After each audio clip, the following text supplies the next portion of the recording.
Approchez-vous un peu, on va essayer de... Bonsoir, merci d'être là. Alors, Monsieur Fontenay, on va commencer avec vous. Est-ce que vous pouvez nous dire quel est l'impact dans le contexte actuel qu'on connaît donc d'énergie de la dépendance sur les entreprises de lin? Bonjour à toutes et à tous.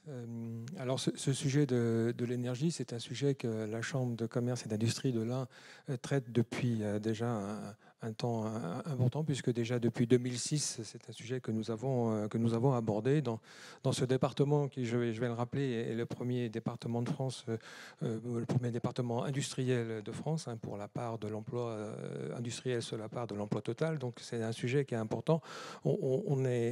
C'est un département où il y a beaucoup de filières industrielles et tout de suite, il nous est apparu qu'il fallait traiter ce sujet, d'où l'embauche dès 2006 d'un ingénieur conseil en économie et d'énergie, donc ici présent sur scène, Jérôme Capesiena. Et rapidement, nous sommes allés voir les entreprises pour les aider à réduire leur consommation d'énergie, parce que bien sûr, dans l'industrie, c'est un sujet fondamental qu'il faut traiter. Alors bien sûr, on n'est plus que jamais dans l'actualité, hein, on l'a bien compris, vous le disiez, l'impact énergétique, les coûts d'énergie, tout le monde y est confronté aujourd'hui et il fallait bien traiter ce sujet. Et surtout que ça vient après... voilà, une cascade de difficultés, hein. Le Covid, la reprise en 2019 un peu plus rapide que prévu, ce qui a engendré des coûts de matières premières importants, hein, des hausses, mais quelquefois même des pénuries, des difficultés. Après, c'était des difficultés de recrutement. On en a parlé à la table ronde précédente. Après, des hausses de salaire. Et puis la guerre en Ukraine qui a tout bouleversé, cette reprise qui bien sûr arrangeait tout le monde. Tout est mis par terre maintenant et avec des coûts d'énergie que nous ne maîtrisons plus. Et c'est vraiment donc très prégnant pour nos entreprises de résoudre ce sujet. Certaines entreprises, même aujourd'hui, ont du mal à renouveler leur contrat d'énergie. Certaines disent même qu'elles n'y arrivent même pas du tout. Je crois que pour la première fois, bon nombre de chefs d'entreprise ont dû se pencher sur leur facture d'énergie pour essayer même tout simplement de les comprendre. Et c'est pour cela que, en réagissant très rapidement, la Chambre de commerce propose en ce moment des ateliers pour comprendre ces factures d'énergie et pour renégocier ces contrats d'énergie. Il y en a 5 qui sont en cours en ce moment. Donc on travaille activement pour aider nos entreprises à passer ce mauvais moment qui, je crains, va encore durer au moins jusqu'en 2023 et peut-être un petit peu encore 2024. Donc il est urgent de s'activer. Ça, c'est sur le temps rapide. Et puis sur le temps long, eh bien sûr, c'est la transition énergétique qui est encouragée par la réglementation, hein. C'est la loi climat, c'est la loi sur la neutralité carbone, hein, pour 2050. Donc là, on est sur un temps beaucoup plus long et il faut effectivement aider les entreprises à économiser ou décarboner leur process de fabrication. On aura des exemples, voilà, dont on va nous parler. Et donc ça, c'est des sujets sur lesquels aussi nous accompagnons les entreprises, aussi avec Jérôme ou avec des conseils d'extérieur. Et on est en plein dans l'action de la Chambre de commerce, hein, qui est d'accompagner les entreprises sur ces transitions. Et puis de faire remonter aussi au plus haut niveau, à la tutelle notamment, en tous les cas à l'État, les difficultés que rencontrent les entreprises, quelquefois quand les aides qui sont mises en place par l'État ne sont pas toujours adaptées et qu'il faut souvent les modifier. On a des exemples où des aides ont été mises en place et qui ne sont pas du tout utilisées. Alors justement, on vous avait parlé de décarboner les process de production et Monsieur Muller, ici présent, qui est donc le directeur d'Ugitech du site de Bourg-en-Bresse, Ugitech qui est une entreprise qui est basée en Savoie-Ugine, va nous expliquer comment depuis de nombreuses années, c'est ce que je disais, certaines entreprises ont anticipé, comment depuis de nombreuses années Ugitech essaye de passer à une énergie plus verte. Alors bonsoir à toutes et à tous. Alors effectivement, Ugitech, le siège est à Ugine en Savoie, mais on a une grosse entité à Bourg-en-Bresse. Et Ugitech et l'énergie verte, en fait, c'est une histoire qui est très ancienne. Et vous n'allez pas me croire, ça date de 1907, en fait, puisque notre fondateur Paul Rapprochez Giraud, juste un peu vos micros qu'on notre entende mieux. fondateur Paul Giraud a été le premier au monde à d'abord inventer une aciérie électrique, donc sans haut fourneau et sans charbon, mais il s'est installé en Savoie parce qu'il est venu chercher de l'énergie hydroélectrique. Et c'est avec de l'énergie verte, en 1907, qu'on a démarré nos aciéries, puisque c'est nous qui avons construit les barrages de la Girotte et de Roseland. On ne le sait plus aujourd'hui, mais c'est un point que je voulais signaler. C'est important parce que cet état d'esprit de faire autrement que les autres, cet état d'esprit d'innovation, il est toujours fortement ancré au sein de notre entreprise. Alors si je viens à l'échelle locale, à l'échelle de Bourg-en-Bresse, sur notre usine de fabrication de fils en acier inoxydable que Xavier connaît bien, on compte 100 collaboratrices et collaborateurs. On fabrique des fils en acier inoxydable et ça fait une dizaine d'années, donc avec Jérôme, on a fait les premiers pas, où on a commencé des réductions d'énergie. Alors, ce qui aujourd'hui est devenu une banalité, il y a 10 ans, ça ne l'était pas, c'était remplacer nos éclairages par des éclairages LED, donc on l'a fait pour toute l'usine. Réduction d'économie d'électricité, mais aussi plus grand confort pour nos opérateurs. Et puis plus récemment, on a eu le soutien de la région, de l'État pour une innovation majeure. Alors, je vais vous expliquer ce que c'est. Alors, il faut juste que je vous explique un peu comment on bosse dans notre usine pour faire des fils. Ugine nous livre des couronnes de fils de 5 mm de diamètre. Nos clients, ils veulent des fils beaucoup plus petits, c'est pour ça qu'on est là. Et classiquement, notre étape de production comprenait 3 étapes. Un premier tréfilage pour aller jusqu'à 2 mm. Et l'acier, qui est un matériau fantastique, a une capacité à se déformer certes importante, mais qui est limitée. Donc, pour pas que ça casse, pour pas avoir d'incident, il faut faire un recuit métallurgique, une recristallisation. Et ça se fait à haute température dans des fours à 1100 degrés. Donc on a cette deuxième étape de recuit métallurgique pour finir enfin la déformation et faire des fils plus petits de 1 mm. En juillet 2020, juste en sortie de crise Covid, on a une innovation sur laquelle on travaille avec notre centre de recherche depuis quelques temps, qui s'est enfin mise à marcher.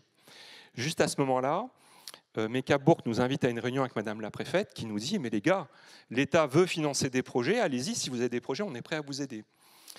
Grâce à l'UMM, on va voir les autorités qui nous disent « Oui, vous avez un bon projet ». La région vient nous voir, la direction départementale du travail, on fait un dossier à l'État et on a été lauréat.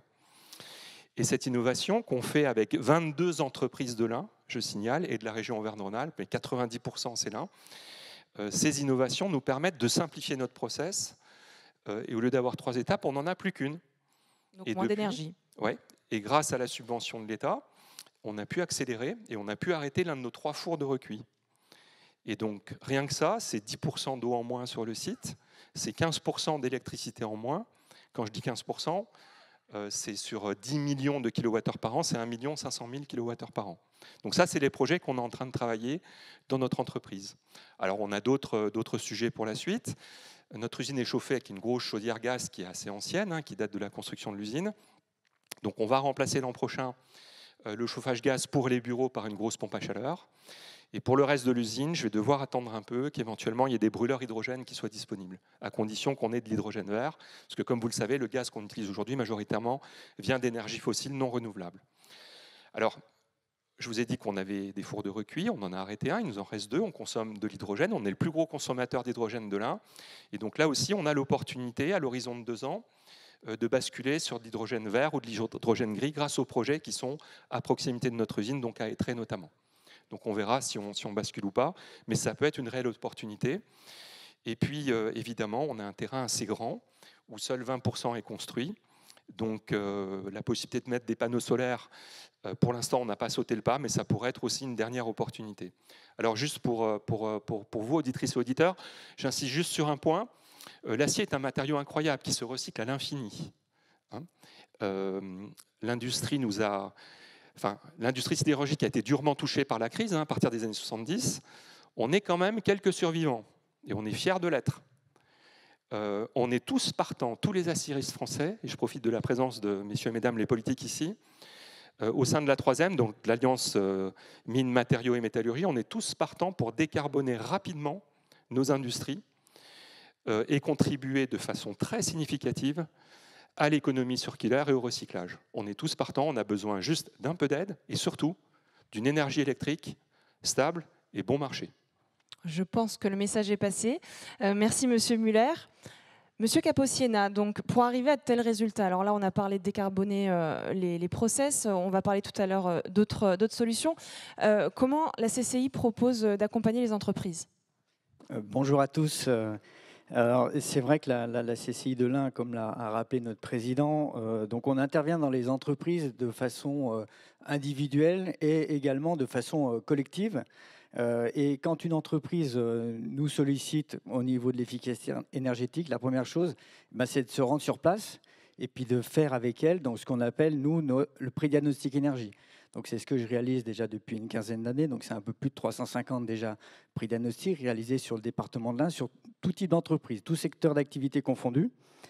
Donc, ce pré-diagnostic, qui est un état des lieux, on va dire, des consommations d'énergie, vise à sensibiliser donc les entreprises et de réaliser un bilan sommaire de ces consommations d'énergie et surtout d'identifier les postes de consommation sur lesquels il faut travailler et il faut aller plus loin, les mettre en relation avec des experts, chose qu'on a pu faire avec Ugitech ou Octeo, en parlera aussi juste après, c'est de trouver le bon expert, que ce soit technique mais également financier.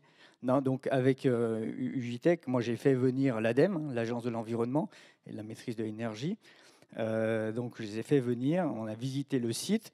Voilà, ça permet également à des financeurs de pouvoir se rendre compte d'eux-mêmes de ce qui se passe dans les territoires et dans les entreprises.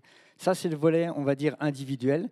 Je citerai également sur d'autres actions qui sont menées aussi, telles que des prix diagnostics d'économie circulaire, aussi des autodiagnostics aussi, et de façon collective, pour sensibiliser cette fois-ci le plus grand nombre d'entreprises, on organise des ateliers qui répondent à une demande très concrète de sujets d'actualité. Donc on a mené donc 6 ateliers sur les achats d'énergie avec un expert sélectionné par la CCI, donc Wikipower.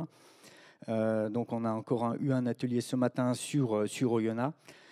Ensuite, on va relancer des ateliers que je vais animer qui sont sur des sujets de la gestion de l'énergie. Donc, c'est un outil qui permet aux entreprises de gérer leur consommation d'énergie, de suivre des graphiques, de mettre en place des compteurs, des graphiques, des indicateurs de performance énergétique. Et ensuite, en début d'année, on va relancer aussi des ateliers techniques plutôt sur les usages énergétiques, sur la performance des bâtiments, sur les énergies renouvelables. Voilà, c'est ce qu'on va mener en début d'année. Merci beaucoup. Alors justement, pour le diagnostic, il me semble que M. Pivard, M. Muc, vous avez quelques mots à dire parce que vous avez pu en bénéficier. Oui, bonsoir à tous et toutes. Donc effectivement, Gérard Muc, directeur de Sorelva, une coopérative qui gère le site du pôle d'élevage des Soudanières, donc, qui est situé entre Césaria et Jasseron. Et effectivement, donc, nous avons un pôle immobilier important avec donc des durées de construction donc très variables. Et donc en 2017, on s'est rapproché de Jérôme, qui nous a proposé donc cette démarche de réalisation du prédiagnostic, ce qui nous a permis dans un premier temps donc de faire un premier constat de nos consommations. Nous avons décidé d'aller plus loin en lien avec Alex 01 à l'époque, qui nous a aidé à élaborer un cahier des charges, nous permettant donc d'avoir accès à un bureau d'études et donc d'accéder à un diagnostic énergétique plus poussé. Et donc ça a été le début, le début de l'aventure. Je vais laisser Michel Pivard pour la suite. Aujourd'hui, on a un important investissement et donc on s'était préoccupé dès cette époque-là de notre consommation et de la façon dont on pouvait améliorer les conditions énergétiques sur le site des Soudanières. Et qu'est-ce qui était ressorti alors de ce diagnostic? Il y a une restructuration de bâtiments, il me semble. Hein. Oui, alors sur le site, il y avait des bâtiments, comme l'a dit Gérard, qui étaient assez anciens. En particulier, les bâtiments, on est sur du tertiaire essentiellement, un bâtiment administratif qui datait des années 70, des passoires énergétiques, aujourd'hui on qualifie ces bâtiments-là. Et le constat et le diagnostic précis a mis ça en évidence. On avait aussi un besoin de place, Octeo est en croissance, et donc ça nous a conduit à mettre l'accent sur un investissement et une restructuration complète du site. On avait 1900 mètres carrés de locaux.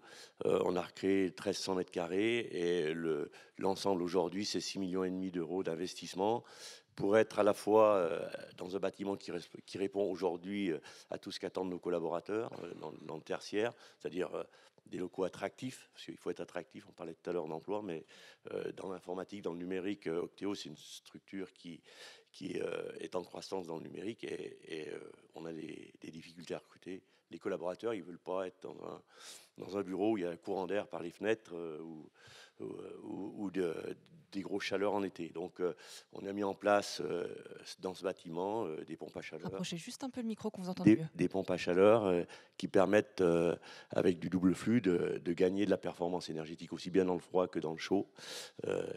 Également de la production d'énergie solaire. En même temps que cette réflexion de bâtiment, on a profité de l'occasion pour installer des panneaux solaires sur les toitures et puis couvrir des surfaces de parking avec des ombrières. C'est plus de 1000 m² de panneaux solaires qui ont été installés. Et pour pousser plus loin, aujourd'hui, au niveau d'Octeo, on est en train de passer toute notre flotte de véhicules pour l'entreprise en véhicules électriques avec un parc de bornes de recharge des véhicules.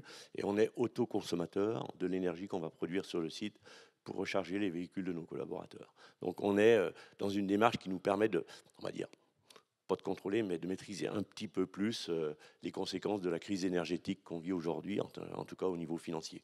Donc par contre, les résultats, vous ne les verrez pas tout de suite au niveau financier, justement. Ben, on attend la mise en œuvre. Là, début 2023, là, tout va être en service. Vous reviendrez nous en parler tous ici. Merci beaucoup, en tout cas, pour cet échange. Je vous propose de regagner vos places. Merci encore.